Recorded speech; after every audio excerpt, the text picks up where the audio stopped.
मलकवाल में भी राजा तलत की जानिब से मिलाद चौक में हर साल रमज़ान मुबारक में इफ्तारी का एहतमाम किया जाता है, जिसमें बड़ी तादाद में लोग इफ्तार डिनर करने आते हैं।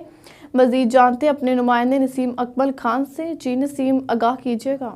जी, मलकवाल में भी पिछले कई सालों से मिलाद चौक में अफ्तार दस्तरखान ये लगवाया जाता है और यहाँ पर सैकड़ों लोग जो है रोज़ेदार जो अपने घरों में उस तरीके से अफ्तारी नहीं कर सकते, यहाँ पर उन्हें अफ्तारी कराई जाती है। यहाँ पर आप देख रहे हैं अफ्तारी का तमाम एहतमाम किया होता है, जिसमें फ्रूट भी होता है, खजूरें भी होती हैं, समोसे, पकौड़े और रोज़ाना डेली की बुनियाद पर गोश्त का जो सालन है वो यहाँ पर बनाया जाता है। और यहाँ पर मैं आपको ये भी बताता चलूँ कि सैकड़ों लोग रोज़ाना यहाँ पर अफ्तारी करते हैं और यहाँ पर ख़वातीन का भी अलहदा इंतज़ाम किया गया। बार में अगर इसी तरह ऐसे दस्तरखान लगाए जाएँ बाय रमज़ान में तो हज़ारों लोग जो हैं जो अपने घरों में इस तरीके से अफ्तारी नहीं कर सकते, वैसे दस्तरखान में बाइज़्ज़त तरीके से अफ्तारी कर सकते। पूछते हैं कि इसके अलावा और भी ये जी बिल्कुल, यहाँ मलकवाल में पिछले कई सालों से यहाँ पे मिलाद चौक में सैकड़ों की तादाद से लोग अफ्तार करते हैं और ख़वातीन की बड़ी तादाद पीछे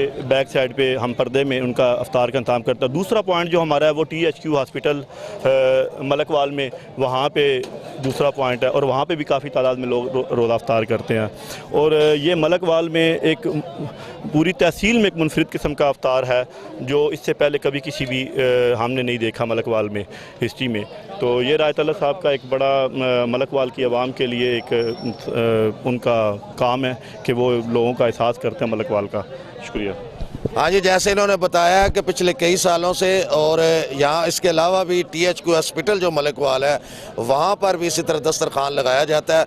और पाकिस्तान में जहाँ जहाँ भी ये मुखय्यर ज़राअत है, अगर इसी किस्म के दस्तरखान लगाए जाएँ तो जो गरीब रोज़ेदार है जो रोज़ा रखता है सारा दिन, वो पेट भर के एक अच्छे तरीके से खाना खा सकता है। जैसे मैंने आगे भी बताया कि यहाँ पर रोज़ाना की बुनियाद पर गोश्त की डिश बनाई जाती है और यहाँ पर ख़वातीन का भी जैसे बताया कि अलहदा एहतमाम किया हुआ है, ख़वातीन को भी बाइज़्ज़त तरीके से जहाँ पर ये अफ्तारी करवाई जाती है पिछले कई सालों से। जी।